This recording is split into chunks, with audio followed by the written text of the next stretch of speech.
Hello అండి అందరికీ. ఈరోజు చాలా రుచికరమైన పాతకాలం నాటి వంట పెసరట్టు కర్రీ చేసుకుందామండి. మా సైడు పెసరట్టు బెసారు అని అంటారండి. పెసరట్టు పులుసు అని కూడా అనొచ్చు. దీనికి ఇక్కడ నేను కొద్దిగా పెసరపప్పు అయితే తీసుకుంటున్నానండి.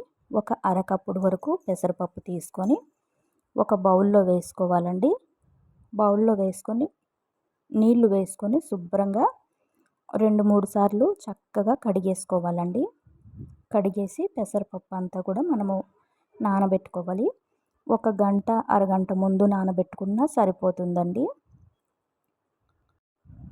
శుభ్రంగా ఇలా నీళ్లు వేసేసి చేత్తో బాగా కలిపేసుకొని ఆ నీళ్ళన్నీ కూడా పడేసి మళ్ళీ శుభ్రంగా మంచినీళ్ళు వేసుకొని నానబెట్టుకోవాలండి. ఒక్క 2-3 సార్లు పప్పు కడిగేసుకుంటే చాలా బాగుంటుంది. ఈ కర్రీ చాలా బాగుంటుందండి. కానీ ఇప్పుడు పిల్లలు కూడా అస్సలు తినడానికి ఇష్టపడట్లేదు. మనమందరం చిన్నప్పుడు ఈ కూర అయితే తినే ఉంటాము. పెసరట్టు బెసారు అని అనేవాళ్ళు మా సైడ్ అయితే. చాలా బాగుంటుంది. కానీ అప్పుడు అవి వండినప్పుడు మనకు అవి నచ్చేవి కాదు. ఇప్పుడు అప్పుడప్పుడు చేసుకొని తినాలనిపిస్తుంది. కాబట్టి ఒకసారి ట్రై చేద్దామని నేను కొంచెం పప్పు అయితే వేసానండి. పప్పు 2-3 సార్లు కడిగేసిన తర్వాత బాగా నీళ్లు పోసుకోవాలి. కొంచెం నిండగా నీళ్లు పోసుకొని పప్పు అయితే నానబెట్టేసుకోవాలండి. చాలా చాలా బాగుంటుంది. చాలా సింపుల్గా చేసుకోవచ్చండి. పిల్లలు కూడా చాలామంది పెసరట్టు తినడానికి ఇష్టపడరు. అలాంటి వాళ్ళకి ఇలా కర్రీ చేసి పెడితే మంచిదండి. కొద్దిగా చింతపండు కూడా నానబెట్టుకోవాలి పప్పు నానబెట్టినప్పుడే. తర్వాత ఈ పప్పు నానే లోపల మనం మసాలా అంతా కూడా రెడీ చేసుకోవాలండి. వెల్లుల్లి, అల్లము, కొద్దిగా ధనియాలు, జీలకర్ర, ఎండుమిరపకాయలు ఒక 4-5, ఇందులోనే టమాటా కూడా కట్ చేసేసి వేసుకున్నానండి. టమాటా వేసుకుంటే మనకి గ్రేవీ ఎక్కువగా వస్తుంది. ఇవన్నీ కూడా ఒక మిక్సీ జార్లో వేసుకొని మిక్సీ పట్టుకోవాలండి. మెత్తగా పేస్ట్ లాగా చేసేసుకోవాలి. చూడండి, ఈ విధంగా మనకి మసాలా పేస్ట్ అయితే రెడీ చేసుకోవాలండి. మసాలా శుభ్రంగా రెడీ చేసుకొని పక్కన పెట్టుకున్న తర్వాత మిగిలిన ప్రాసెస్ అంతా కూడా చేసుకోవాలి. చాలా బాగుంటుందండి. శుభ్రంగా మసాలా అయితే మనకి రెడీ అయింది కదండి. ఈ లోపల మనకి పప్పు కూడా నానిపోయి ఉంటుందండి. ఒక అరగంట గంట నానబెడితే సరిపోతుంది. మనము ఈ మసాలా రెడీ చేసుకొని ఉల్లిపాయలు కట్ చేసుకొని అంతా రెడీ చేసుకునే లోపల పప్పు నానిపోతుంది. నేను ఇక్కడ చాలా తక్కువ పప్పు వేసానండి. ఒక అట్టు అయితే చిన్నగా వస్తుంది. ఇలా మిక్సీ జార్లో వేసుకోవాలి. నేను ఇంతకుముందు మసాలా ఆ మిక్సీలోనే వేసాను కాబట్టి అందులోనే పప్పు కూడా వేసేస్తున్నాను. కడగలేదండి. అందులో కొంచెం ఎండుమిరపకాయలు, కొద్దిగా జీలకర్ర వేసుకోవాలండి. చాలా బాగుంటుంది. కొద్దిగా కొంచెం అంటే కొంచెం జీలకర్ర, ఎండుమిరపకాయలు వేసుకొని ఇది మెత్తగా మిక్సీ పట్టేసుకోవాలండి. శుభ్రంగా ఈ విధంగా మనకి పప్పు అయితే మెత్తగా మిక్సీ పట్టేసుకున్న తర్వాత చూడండి, మెత్తగా ఉండాలి. మరీ మెత్తగా చేయకూడదు, మరి గట్టిగా అయితే ఉండకూడదండి. ఇది పప్పు మనకి మిక్సీ పట్టేసుకున్నాం కదా. ఈ లోపల స్టవ్ మీద ఒక పెనం పెట్టుకొని కొద్దిగా నూనె వేసుకోవాలండి. నూనె వేసుకొని పెనం బాగా వేడయిన తర్వాత ఈ పిండి అయితే మనము దానిపైన వేసుకోవాలి. చాలామంది నేను చూశాను దోశలాగా పల్చగా పోసుకొని అది కర్రీలాగా వండుతున్నారు. ఈ కర్రీ అయితే కొంచెం మనకి గ్రేవీ లాగా ఉంటేనే బాగుంటుంది. ఇది కూడా మనకి దిబ్బ రొట్టె వేసుకుంటాం కదా, ఊతప్పం అంటారు కదా, అలా వేసుకోవాలండి. ఈ పెసరట్టు కొంచెం మందంగా ఉంటేనే మనకి పీసెస్ జున్ను ముక్కల్లాగా వస్తాయండి. పన్నీర్ పీసెస్ మనకి ఎలా అయితే వస్తాయో అలా కట్ చేసుకోవచ్చు, కొంచెం మందంగా వేసుకుంటే. నేను ఇక్కడ చాలా తక్కువ పప్పు వేసాను కాబట్టి చిన్న అట్టు ఒకటే వచ్చింది. ఇలా కొంచెం వేసుకున్నా సరిపోతుంది. ఇష్టంగా తినేవాళ్ళు ఉంటే ఇలాంటివి 2-3 అట్లు వేసుకొని కర్రీ చేసుకోవచ్చు. ఫస్ట్ టైం ట్రై చేసే వాళ్ళైతే కొంచెం పప్పు నానవేసుకొని చేసుకోండి. నచ్చిందంటే మళ్ళీ మళ్ళీ చేసుకోవచ్చు. కానీ చాలా బాగుంటుందండి ఈ కర్రీ. వేడివేడి అన్నంతో పాటు బాగుంటుంది. శుభ్రంగా ఇలా వేసేసుకొని మూత పెట్టుకొని చక్కగా కాల్చుకోవాలండి ఈ అట్టు. కొద్దిగా కాలిన తర్వాత మరొక వైపు అయితే తిప్పుకొని మనము మళ్ళీ కాల్చుకోవాలి. ఈ విధంగా ఉడికించుకోవాలండి పెసరట్టు. మనకి ఒకవైపు అయితే కాలిపోయింది. చాలా ఈజీగా ఊడొచ్చేస్తుందిలేండి పెసరట్టు. ఒకవైపు కాలిన తర్వాత మెల్లగా ఇలా తిప్పుకోవాలండి. మళ్ళీ మూత పెట్టేసి మరొక వైపు కూడా శుభ్రంగా కాల్చుకోవాలి. మళ్ళీ ఇప్పుడు మనము పెసరట్టు కాల్చుకున్నాం కదా అని కర్రీలో అదే గ్రేవీలో వేసి ఉడికించుకునేటప్పుడు చాలామంది వేసిన వెంటనే దించేస్తారు. అలా దించకూడదండి. ఇప్పుడు ఇది మనకి రెడీ అయిపోయింది కదా, పక్కన పెట్టేసుకోవాలండి. ఈలోపు మనము మిగిలిన ప్రాసెస్ చేసుకోవాలి. ఇది పక్కన పెట్టుకుంటే కొంచెం చల్లగా అవుతుంది. వేడివేడిగా కట్ చేద్దామన్నా చేతులు కాలిపోతాయి. కాబట్టి ఇవి కొంచెం చల్లగా చేయాలండి. ఈ లోపల మనము స్టవ్ మీద ఒక దాక పెట్టుకోవాలి. నేను ఈరోజు దాకలో వండుదామనేసి అనుకున్నాను. చక్కగా ఈ దాక పెట్టేసి శుభ్రంగా వేడి చేసుకోవాలి. తడంతా పోయిన తర్వాత నీళ్లు వేసుకోవాలి. సారీ అండి, ఇదంతా కూడా తుడిచేసుకొని దాకా మొత్తం డ్రై అయిన తర్వాత కొద్దిగా ఆయిల్ వేసుకోవాలి. కొంచెం ఆయిల్ ఎక్కువనే పడుతుందండి. మనకి ఈ దాకలో ఏంటంటే కొంచెం అది వేడి అయ్యే కొద్దీ పొగ వచ్చేస్తుందన్నమాట. దాక నుంచి మనకి వేరే గిన్నెలో వండుకుంటే అలా అనిపించదు. మనకి మట్టి కుండలో వండడం అలవాటు లేకపోతే కొంచెం ఇది అలవాటు అయ్యేంత వరకు నిదానంగా వండుకోవాలి. దాకలో నూనె పోసుకొని వేడయిన తర్వాత సన్నంగా కట్ చేసుకున్న ఉల్లిపాయ ముక్కలు, కరివేపాకు వేసుకోవాలండి. ఇంకా నేను ఎటువంటి పోపు దినుసులు అయితే వేసుకోవట్లేదు. శుభ్రంగా ఇలా ఉల్లిపాయ ముక్కలు వేసుకున్న తర్వాత ఇందులో కొంచెం సాల్ట్ వేసుకోవాలండి. కొద్దిగా సాల్ట్ వేసుకొని శుభ్రంగా కలిపేసి మూత పెట్టేసుకొని చక్కగా ఉల్లిపాయ ముక్కలు అయితే బ్రౌన్ కలర్ వచ్చేంత వరకు ఫ్రై చేసుకోవాలి. ఉల్లిపాయ ముక్కలు శుభ్రంగా మగ్గిపోవాలండి. పచ్చి పచ్చిగా ఉన్న అంత బాగోవు.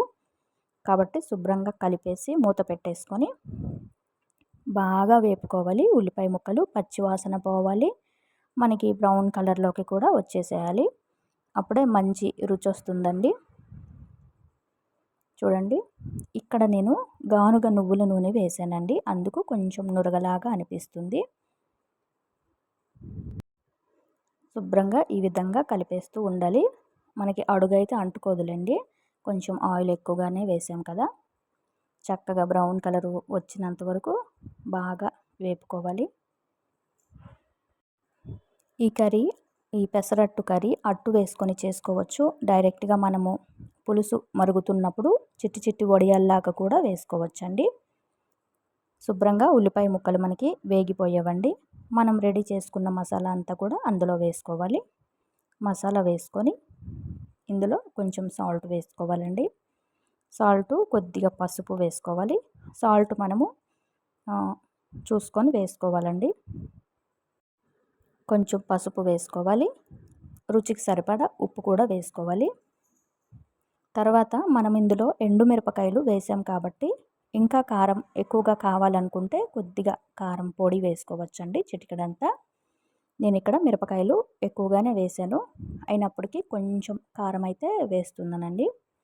చాలా తక్కువ, ఒక అర టీ స్పూన్ వరకు అయితే కారం వేస్తానండి. కొద్దిగా కారం వేసుకోవాలి. మరీ ఎక్కువ కారం ఉన్నా బాగోదు. మిరపకాయలు మనము ఇంతకుముందు వేసాం కాబట్టి చాలా తక్కువ వేస్తున్నాను. ఈ గ్రేవీతో పాటు కర్రీ అయితేనండి పుల్ల పుల్లగా, కారం కారంగా చాలా బాగుంటుంది. శుభ్రంగా ఉప్పు, కారం, పసుపు అంతా వేసేసి మూత పెట్టేసుకొని నూనె సపరేట్ అయ్యేంత వరకు ఉడికించుకోవాలండి. మధ్య మధ్యలో కలుపుతూ ఉండాలి. ఉల్లిపాయ ముక్కలు ఇంకా టమాటా ఇవన్నీ వేసాం కాబట్టి మొత్తం పచ్చి వాసన పోయేంత వరకు మనము ఈ మసాలా అనేది శుభ్రంగా నూనెలో ఉడికించుకోవాలి బాగా. చూడండి, చక్కగా నూనె సపరేట్ అయిపోవాలి. శుభ్రంగా పచ్చి వాసన పోతేనే చాలా రుచిగా ఉంటుందండి. చక్కగా ఉడికిపోయిన తర్వాత మనము చింతపండు నానబెట్టుకున్నాం కదా, అందులో నుంచి చింతపండు రసం తీసుకొని వేసుకోవాలి. తర్వాత మరి కొద్దిగా నీళ్ళు అయితే వేస్తున్నానండి. ఈ నీటిలో మనకి పెసరట్టు కట్ చేసి వేస్తాం కాబట్టి చక్కగా పెసరట్టు మరి కొద్దిగా ఉడకాలండి. తక్కువ నీళ్ళు అయితే వేయొద్దు. కొంచెం పులుసులాగా పెట్టుకుంటే మనకి పెసరట్టు అనేది శుభ్రంగా అందులో ఉడుకుతుంది. డైరెక్ట్గా చాలామంది కొంచెం మసాలాలో పెసరట్టు చిన్న చిన్న ముక్కలు కోసి అలా వేసేసి వెంటనే దించేస్తారు. అలా దించేస్తే పొడి పొడిగా ఉంటుంది. అంత నచ్చదు అందరికీ. ఎక్కువగా గ్రేవీ కర్రీస్ ఇష్టపడే వాళ్ళకి ఇలా కొంచెం నీళ్ళు ఎక్కువగా వేసుకొని మరిగించుకోవాలి. ఈ లోపల మనం రెడీ చేసుకున్న పెసరట్టు అయితే చిన్న చిన్న ముక్కలు కట్ చేసుకోవాలండి. మనకి పన్నీర్ పీసెస్ ఎలా అయితే కట్ చేసుకుంటామో అలా కట్ చేసుకోవాలి చిన్న చిన్న ముక్కలు. ఆ మరుగుతున్న గ్రేవీలో మనము ఈ పెసరట్టు ముక్కలు వేసుకొని శుభ్రంగా ఉడికించుకోవాలండి. ప్రతి ఒక్క ముక్కకి గ్రేవీ మసాలా అంతా కూడా పట్టుకుంటుంది. చూడండి ఈ విధంగా ఇంతింత ముక్కలు కట్ చేసుకోవాలి. ఆ పెద్ద ముక్కలు కూడా కట్ చేసుకోవచ్చు ఇంట్రెస్ట్ ఉంటే. నేను ఇక్కడ చిట్టి చిట్టి ముక్కలు అయితే కట్ చేసుకున్నాను. పన్నీర్ పీసెస్ లాగా సింపుల్గా ఇలా కట్ చేసుకొని వేసుకోవచ్చు. చూడ్డానికి చాలా బాగున్నాయి కదూ. పన్నీర్ పీసెస్ లాగానే ఉన్నాయి మనకి. పిల్లలైతే ఇష్టంగా తింటారండి. ఇష్టంగా తింటారు అని నేను అనుకుంటున్నాను. కొంతమంది పిల్లలైతే ఎంత బాగా చేసినా తినరు. శుభ్రంగా ఇలా మరుగుతూ ఉంది కదండి ఈ పులుసు అయితే. ఇందులో ఇప్పుడు మనము కట్ చేసుకున్న పెసరట్టు ముక్కలు అయితే వేసుకోవాలండి. ఈ ముక్కలు వేసుకున్న తర్వాత గ్యాస్ మీడియంలో పెట్టేసుకొని మూత పెట్టేసుకొని శుభ్రంగా మరొక 10-15 నిమిషాలు అయితే ఉడికించుకోవాలండి. అప్పుడే మనకి గ్రేవీలో ఉన్న పులుపు, కారము అదంతా కూడా ఈ ముక్కల్లో బాగా పట్టుకుంటుందండి. వేసిన వెంటనే కలిపేసి ఒక పొంగు వచ్చినాక దించేయకూడదు. నేను ఇక్కడ పిసరంత బెల్లం వేస్తున్నాను. ఇంట్రెస్ట్ ఉంటేనే బెల్లం వేసుకోవచ్చు. వద్దు అనుకుంటే వేయాల్సిన అవసరం లేదు. చింతపండు రసం వేసాను కాబట్టి చిటికెడంతా బెల్లం వేసుకుంటే వగరు అనేది ఉండదు. శుభ్రంగా ఇలా ముక్కలు కూడా వేసుకొని మూత పెట్టేసి ఒక్క 10-15 నిమిషాలు ఉడికించుకోవాలి. మనము పెసరట్టు మందంగా వేసుకున్నాం కాబట్టి 10-15 నిమిషాలు ఉడికినా సరే అవి చెదిరిపోవు, ఏమీ కావు. పల్చగా వేసుకుంటేనే చెదిరిపోతాయండి. గ్యాస్ మీడియంలో పెట్టేసి ఇలా మూత పెట్టుకొని 10 నిమిషాలైనా 15 నిమిషాలైనా ఉడికించుకుంటే సరిపోతుంది. ఇప్పుడు మనకి ఇది పల్చగానే కనిపిస్తుంది. చల్లగా అయ్యే కొద్దీ మరి ముద్దలాగా అయిపోకూడదు అనుకుంటే మనము కొంచెం పల్చగా ఉన్నప్పుడే స్టవ్ ఆపేసుకోవాలండి. చూడండి చక్కగా మనకైతే ఉడికిపోయేవి. ఎక్కడ కూడా ముక్క చెదిరిపోలేదు. చూడండి ఎలా అయితే మనము ఆ పీసెస్ కట్ చేసి వేసామో అలానే ఉన్నాయి. ఇంకా గ్రేవీ కూడా పల్చగానే ఉంది. మరి ఒక్క 2-3 నిమిషాలు ఉడికించుకొని స్టవ్ ఆపేస్తే సరిపోతుంది. ఇవి అందులో ఉన్న వాటర్ అంతా కూడా పెసరట్టు అనేది పీల్చుకుంటుందండి. మొత్తం ఇంకిపోతుంది. కాబట్టి మనకి ఎక్కువగా ముద్దలాగా అయిపోకుండా గ్రేవీ కొంచెం ఈ విధంగా ఉన్నప్పుడు స్టవ్ ఆపేసుకుంటే సరిపోతుందండి. చాలా చాలా బాగుంటుంది. వేడి వేడి పెసరట్టు బెసారు అయితే రెడీ అయిపోయింది. పెసరట్టు కర్రీ, పెసరట్టు పులుసు ఏమైనా అనొచ్చు. వేడి వేడిగా తింటే చాలా చాలా బాగుంటుందండి. వేడి వేడి అన్నంలోకి, రోటీలోకి కూడా బాగుంటుంది. రోటీ పుల్కాతో పాటు కూడా తినొచ్చండి. సింపుల్గా చేసుకోవచ్చు. పెసరపప్పు హెల్త్కి చాలా మంచిది కదా. పిల్లలకి ఒకసారి ఇలా చేసి పెడితే ఇష్టంగా తింటారు. థ్యాంక్ యూ అండి అందరికీ.